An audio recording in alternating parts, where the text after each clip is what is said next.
শিক্ষিকাবৃন্দ এবং কর্মচারী ভাই বোনেরা সবাইকে হৃদয় থেকে সালাম জানাচ্ছি। আসসালামু আলাইকুম ওয়া রাহমাতুল্লাহ। সম্মানিত দর্শক শ্রোতা, আগামীকাল বিশ্ব শিক্ষক দিবস, বাংলাদেশেও হবে বিশ্ব শিক্ষক দিবস। সেই শিক্ষক দিবসে আমরা অনেকেই হয়তোবা তীর্থের কাকের মতো চেয়ে আছি যে শিক্ষকদের জন্য কোনো প্রকার কোনো সুসংবাদ আসে কিনা বা কোনো ঘোষণা আসে কিনা, সেই জন্য আপনারা প্রতীক্ষায় আছেন। আমি যতটুকু খবর জানতে পেরেছি আপনাদের কাছে হাজির হলাম তা নিয়ে।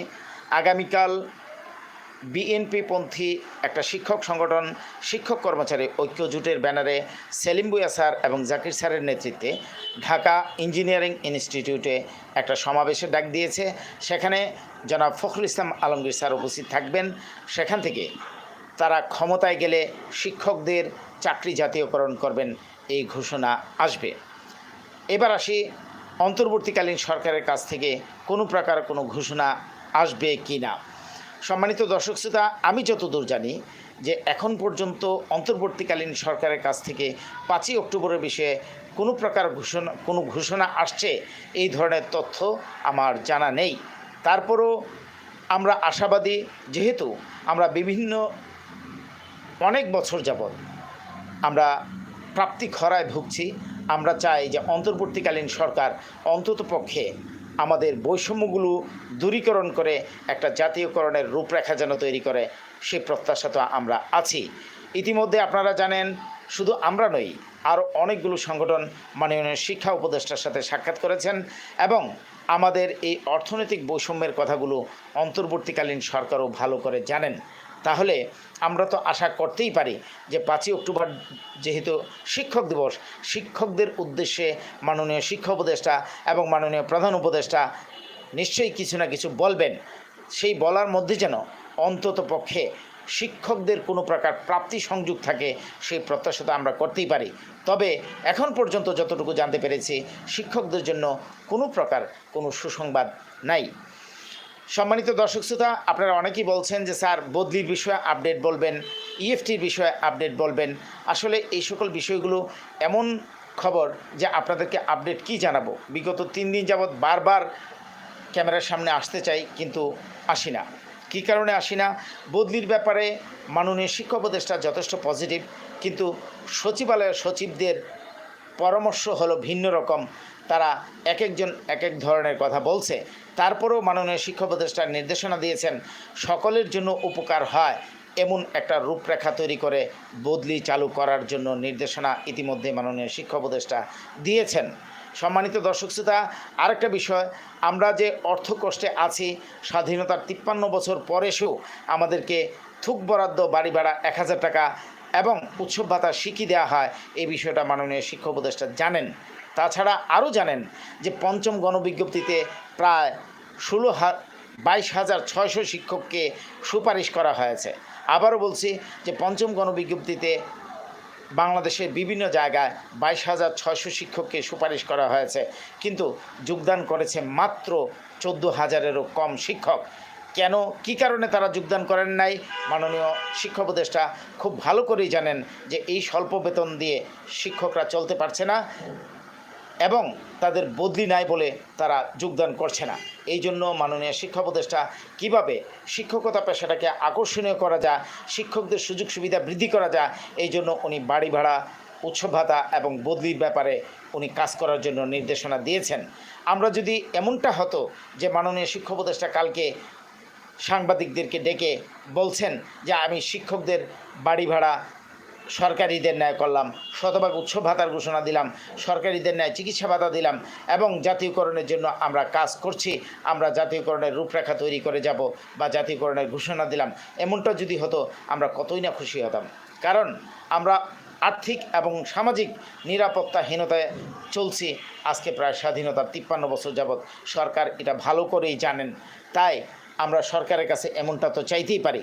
তবে অভ্যন্তরীণ খবর হলো এতটুকু আপনাদেরকে বলি যে মাননীয় শিক্ষা উপদেষ্টা খুব দ্রুত শিক্ষক নেতৃবৃন্দদেরকে নিয়ে বসবেন এবং যদি বসেন তাহলে নিশ্চয়ই ওনার কাছ থেকে কিছু না কিছু ঘোষণা আসবে, যা আমরা ইতিমধ্যে ডিবিসি চ্যানেলে শুনেছি বা আমরা জেনেছি।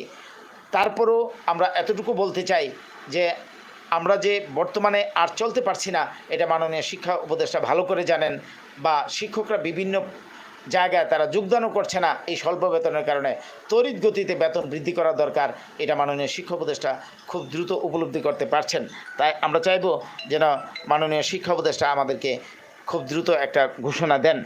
সম্মানিত দর্শক শ্রোতা, ইঞ্জিনিয়ারিং ইনস্টিটিউটে সেলিম ভুঁইয়া স্যার এবং জাকির স্যারের নেতৃত্বে যে শিক্ষক কর্মচারী ঐক্য জোটের একটা সমাবেশের ডাক দিয়েছেন, এখানে অন্তর্বর্তীকালীন সরকারের কেউ থাকছেন না। বিএনপির মহাসচিব জনাব ফখরুল ইসলাম আলমগীর স্যার থাকছেন এবং ওনার মাধ্যমে যদি তারা ক্ষমতায় যেতে পারেন চাকরি জাতীয়করণের ঘোষণা দিবেন। আসেন এবার মুদ্রা কথায় যাই। আমরা 16 বছর যাবৎ রাজপথে বলেন, কূটনৈতিক পাড়ায় বলেন, আমরা সরকারের বিভিন্ন দফতরে এই বিষয়গুলো জানিয়েছি। তারা দ্যাম দিচ্ছি, হচ্ছে, প্রক্রিয়াধীন আছে, এই কথাগুলো বলে বলে তারা কিন্তু আমাদেরকে এই কালক্ষেপণ করে শেষ পর্যন্ত তাদেরকে এই দেশ থেকে পালাতে হয়েছে। তাই এই খবর অন্তর্বর্তীকালীন সরকার ভালো করে জানেন। তাছাড়া এখন ধরেন অন্তর্বর্তীকালীন সরকার ইতিমধ্যে আমরা জেনেছিলাম সেনাবাহিনী প্রধানের কাছ থেকে যে 1.5 বছর আছেন, তারপর আবার শুনতে পাচ্ছি যে না তারও বেশি। যদি ধরেন তারও বেশি হয় এবং যখনই এই অন্তর্বর্তীকালীন সরকার সংস্কার করে নির্বাচনের ঘোষণা দেবেন, নির্বাচনের তফসিল ঘোষণা করবে, বিভিন্ন রাজনৈতিক দলগুলো তারা নমিনেশনপত্র কিনবে, বাছাই হবে, ইত্যাদি ইত্যাদি করে তারপর নির্বাচন হবে, তারপর যে কোনো একটা দল ক্ষমতায় আসবে, তারা সংসদে যাবে, তারপর তারা বলবে যে আমরা তো মাত্র ক্ষমতা নিলাম, এখন আমাদেরকে একটু বুঝে নিতে দেন, একটু সময় দেন, আর্থিক অবস্থাটা একটু ভালো হোক, ইত্যাদি ইত্যাদি। তার মানে কি আরও 4-5 বছর আমরা অভুক্তই থাকবো? তা তো হতে পারে না। অন্তর্বর্তীকালীন সরকারের কাছে সুস্পষ্টভাবে বলতে চাই, আপনাদের প্রত্যেকটা দফতরে যে আমরা এই বিষয়গুলো জানান দিয়ে এসেছি, জাতীয়করণ করতে অর্থ লাগে না সেই হিসাবও দিয়ে এসেছি। আপনারা যদি খুব দ্রুত আমাদেরকে এই যে ভাষা খবর আমরা শুনতে পাচ্ছি যে মাননীয় শিক্ষা উপদেষ্টা এই কথা বলেছেন, ডিবিসি চ্যানেল এই খবর প্রচার করেছে, যদি তার সুস্পষ্ট রূপরেখা না আসে, এই বন্ধের মধ্যেই, এই পূজার বন্ধ যে 20 তারিখ পর্যন্ত আছে, এই বন্ধের মধ্যেই আমরা কর্মসূচি দিব। দেখতে চাই আপনারা যারা গরম গরম কমেন্টস করেন তারা কারা কারা প্রেস ক্লাবের সামনে আসেন। আমরা লাগাতার কর্মসূচি দিব এবং সরকারের কাছ থেকে সুস্পষ্ট ঘোষণা ছাড়া আমরা রাজপথ ছাড়ব না। দফা 1 চাওয়া 1 জাতীয়করণ, সেই লক্ষ্য নিয়ে আমরা রাজপথে নামব। তবে আরেকটা বিষয় আপনাদেরকে সুস্পষ্টভাবে বলতে চাই, আমাদের সেই জাতীয়করণ প্রত্যাশী জোট বলেন বা বেসরকারি শিক্ষক কর্মচারী ফোরাম বলেন, যারাই বলেন, আমরাই তো ফোরামই তো এই জাতীয়করণ প্রত্যাশী জোট গঠন করেছি। তো এখানে আমাদের এই ডাকে আসতে কোনো প্রকার কোনো রেস্ট্রিকশন নাই। কোনো মাদ্রাসা শিক্ষক আসতে পারবে না, কারিগরি শিক্ষক আসতে পারবে না, বা কোনো কলেজের শিক্ষক আসতে পারবে না, এমন কোনো রেস্ট্রিকশন নাই। আমাদের জন্য সকলের দরজা উন্মুক্ত।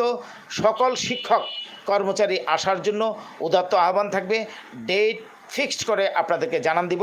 আপনারা যে আশায় বসে আছেন যে 5 তারিখে কোনো ঘোষণা আসবে, যদি ঘোষণা না আসে তাহলে আমরা যে কর্মসূচিতে যাব তা আপনাদেরকে জানান দিব, তখন আপনাদেরকে পাশে চাই। আমরা আন্দোলন কর্মসূচি দিয়ে রোদে বৃষ্টিতে রাজপথে কিন্তু ছিলাম, আপনাদেরকে পাশে পাই নাই। এবার যেহেতু আপনারা দেখেছেন যে ছলছাতুরি করে 16টা বছর পার করে দিল এবং অন্তর্বর্তীকালীন সরকার প্রথমে এসেই শিক্ষা সংস্কারের জন্য গুরুত্ব দেওয়া দরকার ছিল, তার কিছুই হয় নাই। শুধুমাত্র ম্যানেজিং কমিটির সভাপতি পরিবর্তন করেছে, সকল সদস্যগুলো কিন্তু আগের জায়গায় বসে আছে, তারও কোনো রূপরেখা তৈরি হয় নাই। তাছাড়া আমাদের বদলির ব্যাপারে কোনো সুস্পষ্ট ঘোষণা আসে নাই, আর্থিক এবং সামাজিক বৃদ্ধিকল্পে কোনো ঘোষণা আসে নাই। তাই সেই ঘোষণা জানার জন্যই আমরা কর্মসূচিতে যাব। আপনাদেরকে পাশে চাই, আপনাদেরকে পাশে পেলে আমরা সফল হব, এমনটাই আমাদের চাওয়া। সম্মানিত দর্শক শ্রোতা, ইএফটির ব্যাপারে আপনারা আমাদের কাছে জানতে চেয়েছিলেন। আমরা জেনেছিলাম যে 9টা জেলা এবং উপজেলায় ইএফটি চালু করবে, কিন্তু দুঃখের বিষয় হলো যে সরকার মাত্র 9টা প্রতিষ্ঠানের মাধ্যমিক পর্যায়ে 104 জন এবং উচ্চ মাধ্যমিক পর্যায়ে 105 জন শিক্ষকের ইএফটি পাইলটিং আকারে শুরু করেছেন। জানুয়ারিতে সকলেরই ইএফটি চালু হবে। এটা হলো ইএফটির ব্যাপারে। আর বদলির ব্যাপারে মাননীয় শিক্ষা উপদেষ্টার নির্দেশনা দিয়েছেন সকলের উপকারে আসে এমন একটা ব্যবস্থা নেওয়ার জন্য। যদিও আমরা দেখে আসছি সচিবালয়ে ভিন্ন রকমের সুর বা বিভিন্ন ধরনের পত্রিকার রিপোর্ট পাচ্ছি। আপনারা ভয় পাওয়ার কোনো কারণ নেই। বদলি চালু হবে, আমাদের বাড়ি ভাড়া এবং উৎসব ভাতা বৃদ্ধি পাবে, এটা আমরা জানি এবং বিশ্বাস করি। কত দ্রুত মাননীয় শিক্ষা উপদেষ্টা ঘোষণা দেবেন এটাই হলো আমাদের দেখার বিষয়। সম্মানিত দর্শক শ্রোতা, কী কথা বলতে যেয়ে যেন ভুলে গেলাম। যাই হোক, আমার এখানে অলরেডি 253 জন এখনও লাইভে আছেন। আপনাদেরকে অনুরোধ করব যে আপনারা লাইভটা শেয়ার করবেন এবং যারা সাবস্ক্রাইব করেন নাই সাবস্ক্রাইব করে পাশে থাকবেন। আগামীকাল ঢাকায় যে এলাকায় শিক্ষকদের সমাবেশ হবে আমি সরাসরি সম্প্রচার করার চেষ্টা করব আমার এই ইউটিউব চ্যানেল থেকে এবং আমার ফেসবুক পেজ অসহায় আমরা যারা যুক্ত আছেন তারা অবশ্যই যুক্ত হবেন, অথবা ফেসবুক পেজে যে অসহায় আমরা দিয়ে সার্চ দিবেন, ওখানে আমাকে দেখতে পাবেন। আশা করি যে ফলো করে পাশে থাকবেন, আপনারা আপডেট তথ্য জানতে পারবেন। সম্মানিত দর্শক শ্রোতা, আর দীর্ঘায়িত করতে চাই না, আপনারা সবাই ভালো থাকবেন। আপনাদের স্বার্থ নিয়ে সবসময় কথা বলে যাচ্ছি। শুধু কথা বলি না, কূটনৈতিক পাড়াও দৌড়াই, এবং সেই দৌড়ানো ততক্ষণ পর্যন্ত থামবে না যতদিন না আমরা সফলকাম হই। আসসালামু আলাইকুম ওয়া রাহমাতুল্লাহ।